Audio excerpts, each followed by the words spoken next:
રૂપાલા સાહેબે 3 વખત જ્યારે માફી માગી છે ત્યારે હવે જે એમનાથી જે કંઈ બોલાઈ ગયું છે અને એના માફી સિવાય બીજું શું હોઈ શકે? એક બાજુ રૂપાલાનો ઉગ્ર વિરોધ ચાલી રહ્યો છે. ક્ષત્રિયો કોઈ કાળે ભાજપની વાત માનવા તૈયાર નથી અને ભાજપ ક્ષત્રિયોની.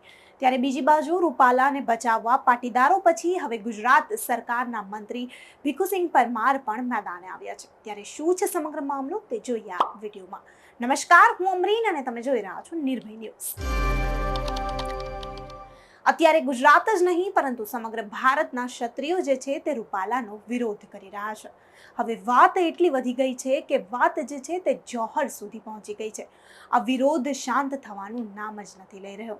કંઈક મહાસંમેલનો, કંઈક રેલીઓ, મહાસભાઓ, કંઈક પુતળા દહન, ત્યારે કંઈક ફોટા પર ચોકડી મારીને વિરોધ જે છે તે અત્યારે ઉગ્રપણે નોંધાવવામાં આવી રહ્યો છે. ત્યારે હવે રૂપાલાને બચાવવા ગુજરાત સરકારના મંત્રી ભીખુસિંહ પરમારે પણ પોતાનું નિવેદન આપ્યું છે. 3 વાર જ્યારે માફી માંગી લીધી છે ત્યારે હવે માફી સિવાય બીજો શું વિકલ્પ હોય? માફ કરી જ દેવા જોઈએ. ત્યારે વધુમાં તેમણે શું કહ્યું તે જોઈએ.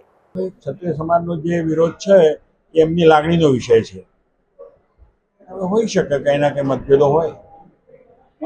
રૂપાલા સાહેબે 3 વખત જ્યારે માફી માગી છે ત્યારે હવે જે એમનાથી જે કંઈ બોલાઈ ગયું છે અને એના માફી સિવાય બીજું શું હોઈ શકે?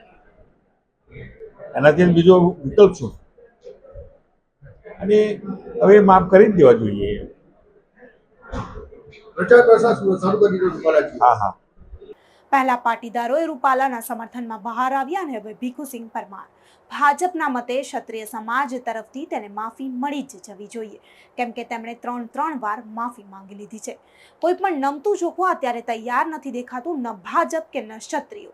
ત્યારે આ મુદ્દો જે છે તે વધુ ને વધુ વકરી રહ્યો છે અને ગુજરાતમાં અત્યારે જ્યાં જુઓ ત્યાં ક્યાંક રૂપાલાનું સમર્થન તો ક્યાંક વિરોધ જોવા મળી રહ્યો છે. ત્યારે સવાલો ઘણા થાય છે કે એવું તો શું છે કે ભાજપ રૂપાલાની ટિકિટ પાછી નથી લેતી? આટલા વિરોધો છતાં ભાજપે રૂપાલાની ટિકિટ યથાવત રાખી છે અને અત્યારે તો હાઈકમાન્ડ દ્વારા રૂપાલાને ચૂંટણીનો પ્રચાર પણ શરૂ કરી દેવાનું કહેવામાં આવ્યું છે.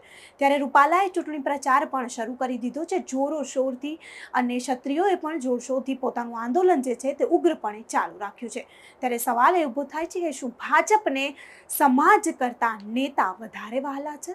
તો આ મુદ્દે તમે શું કહેવા માંગો છો? તમને કમેન્ટ બોક્સમાં ચોક્કસથી જણાવજો. અને આવા જ ઇન્ફોર્મેટિવ વિડીયોઝ જોવા માટે જોડાયેલા રહો નિર્ભય ન્યૂઝ સાથે, તથા અમારી ચેનલ નિર્ભય ન્યૂઝને લાઇક, શેર અને સબસ્ક્રાઇબ કરવાનું ભૂલતા નહીં. આભાર.